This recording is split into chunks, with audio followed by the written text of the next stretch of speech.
Okay, I've got another little video here where I'm going to demonstrate a couple of applications. I'm going to start in Lightroom. And this is an image that I took on a morning walk one day. It's not the greatest image or anything, but it's kind of a good one to demonstrate a few things. So first of all, I think the first thing I would do in Lightroom with this one is straighten it. So if I go into the crop tool, and if I do auto geometry, I don't know if that quite straightened it. I'm gonna do straighten instead. I'll take off the auto geometry, and I'm just going to do it manually there. I think that looks better. So I'll accept that. And I'm going to make a few lighting changes here.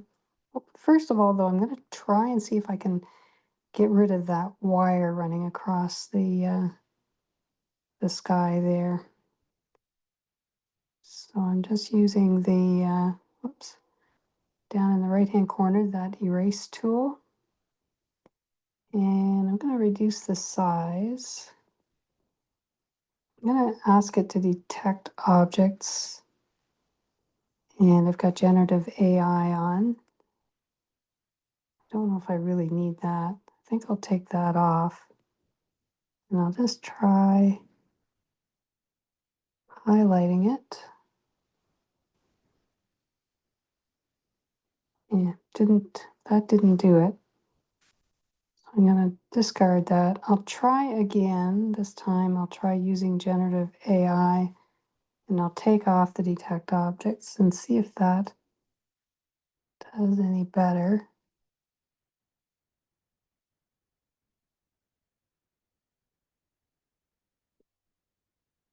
There, that took care of it. That did a pretty good job, I think. So I'll just accept that.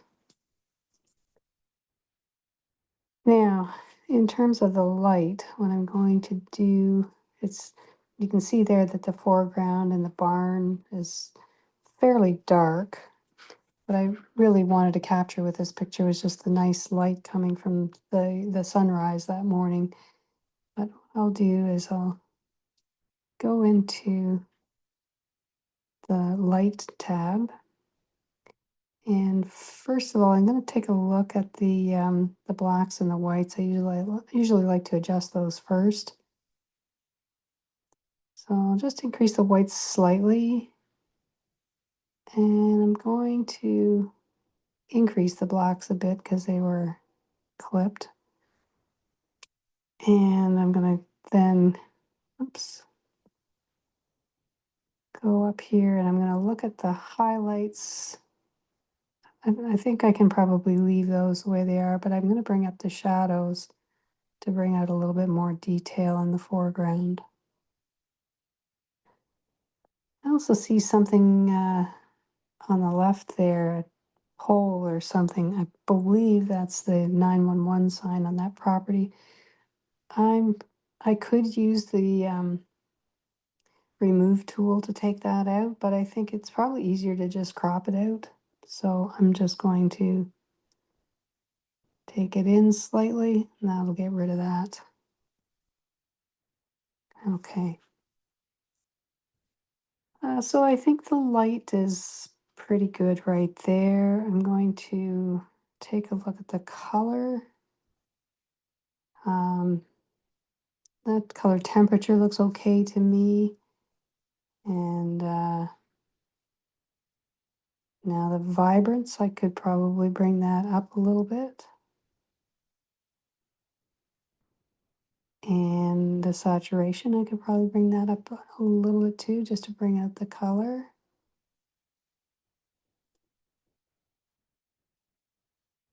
Um, I could do some sharpening maybe, but I don't know that it really needs that.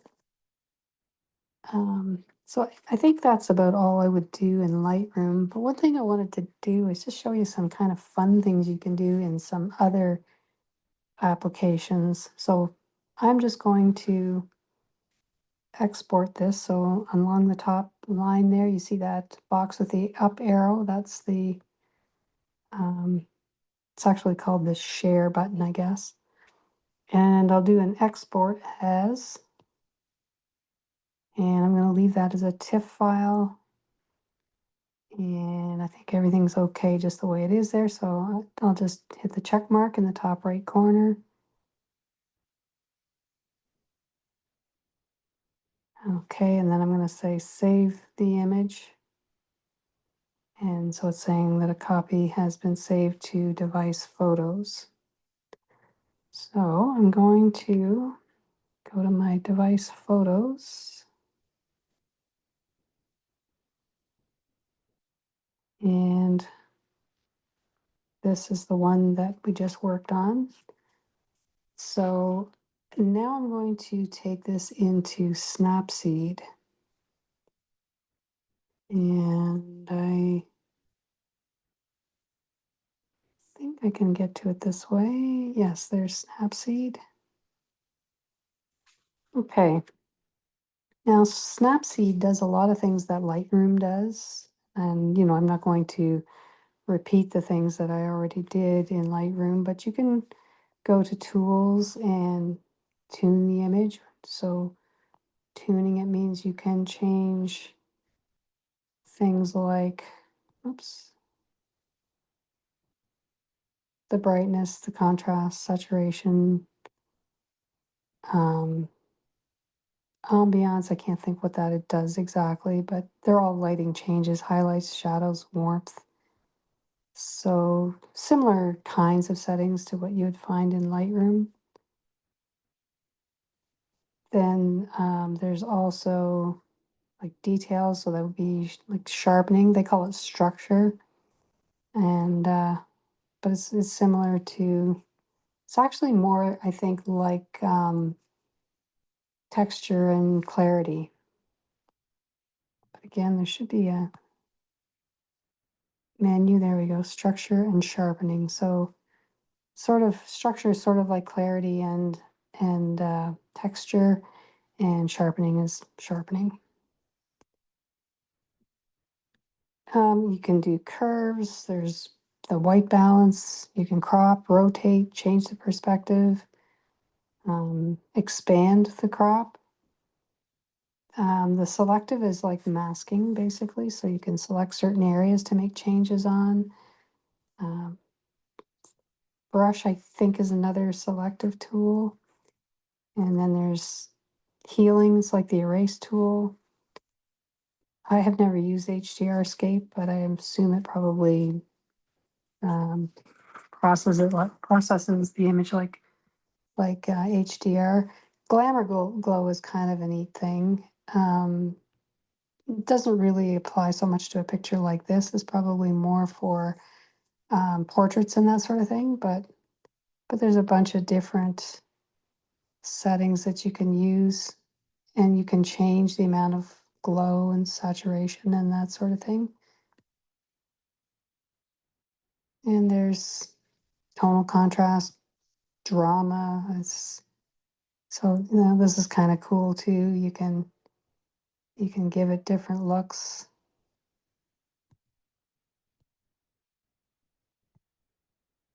I'm just kind of scrolling through them. They're kind of interesting if you want to just give it a different look. Um, vintage, these are filters that you can put, give it different casts to make it look like a vintage photo.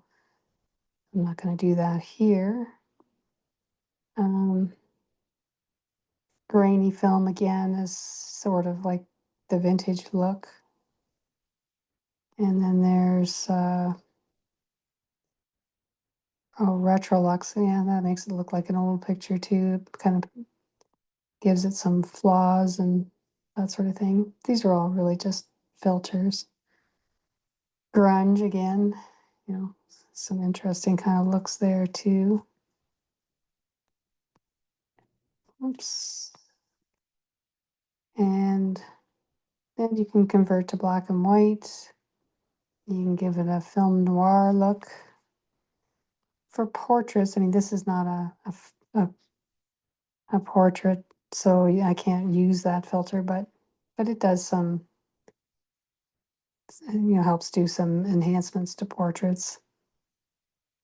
Head pose, I kind of forget what that is. I don't use this that often, but lens blur will blur the outside of the image. So if you want something really, if you want your image to focus on a particular point, and I think you can move that around. So say I wanted the barn in focus, but the rest out of focus, I could do that. Um, and then there's vignettes that you can apply. You can put text on an image. Double exposure, I kind of forget. I think you'd probably have to bring another image in to do a double exposure. I don't know. I haven't played with that. And then you can put frames on your images too, which is, if you like having frames, there's quite a few options for that as well. So there's just some kind of fun things that you can do. And then there's these looks. If you look on the left-hand side there, there's a bunch of different looks that you can apply.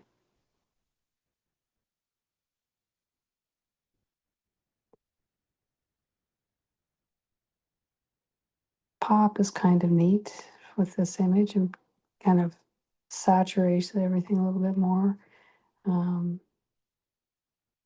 Morning, bright, and then there's some black and white versions as well. But let's say we want to apply pop. So if I do that and then I just hit the check mark, that's going to apply that change to my image here. And I'm going to say I'm satisfied with it now, and I'm going to export this. So I'm going to save it. You can do it a few different things here. You can share, or you can open in another application. You can save it with changes that you can undo. And you can export a copy with permanent changes. So I'm going to save it with changes I can undo. Okay, so it says it was successfully saved. So I'm going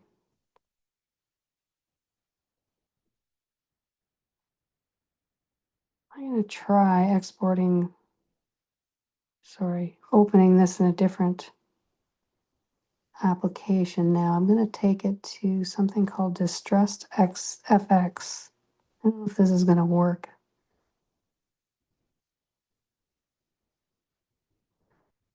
You don't see that in my list. So what I'm going to do then is just going to go back here. Oops. I'm going to close out of that and I'll go into my, yeah, this is the one that we just finished working on then. Now I'm going to take this into Distressed FX. And I think I'm going to have to go into the app first and then pull up this picture.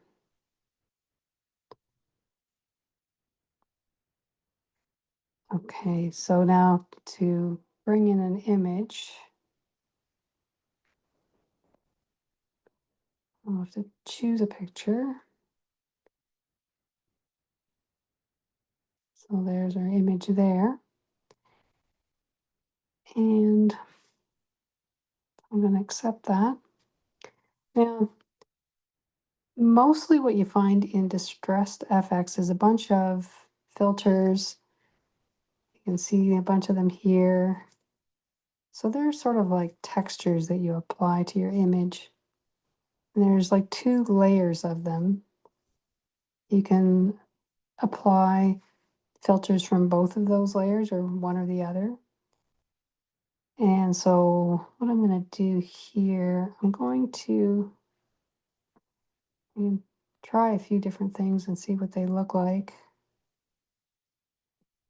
Some of them are pretty extreme, and that's kind of cool where it gives some blue color at the top of the image.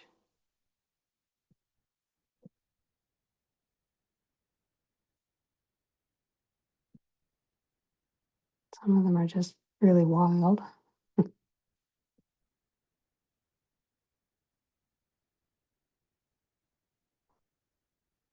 Okay, I'm going to go back here and I'm going to take that one, this one here, and I'm going to look down in the bottom to see if there's anything that I would want there.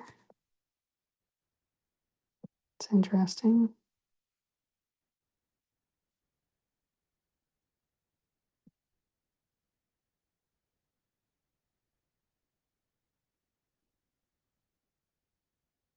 You can see there's some really extreme looks here.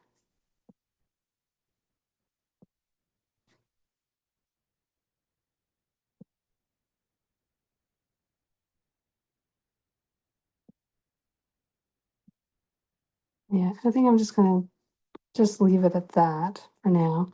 Now, the other thing that's kind of cool in Distressed FX is you can add birds. So I'm going to, you can look through here. There's a bunch of different configurations of birds here. I'm going to choose this one called Gathering. So there, you see now they show up in the picture.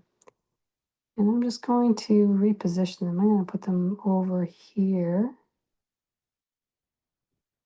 And this slider here is the saturation. So you can have them just barely appearing, which actually I don't think you'd want to do that. I'm going to leave the saturation about there. It's about halfway. Yeah, I think that kind of looks fairly natural. And then you just hit the check mark to accept it. And now I can export that.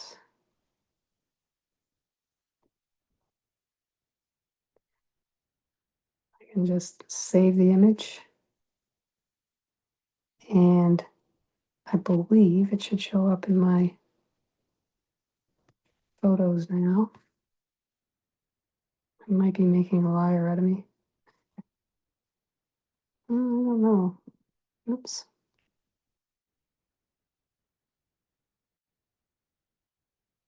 Got a few versions of this image, but I don't see it there, so I'm not sure where that went.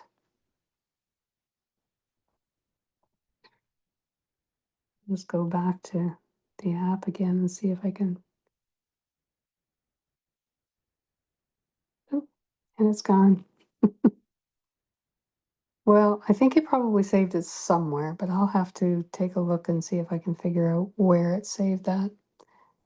Anyway, so that gives you a little bit of an idea of what you can do with Snapseed and what you can do with Distressed FX.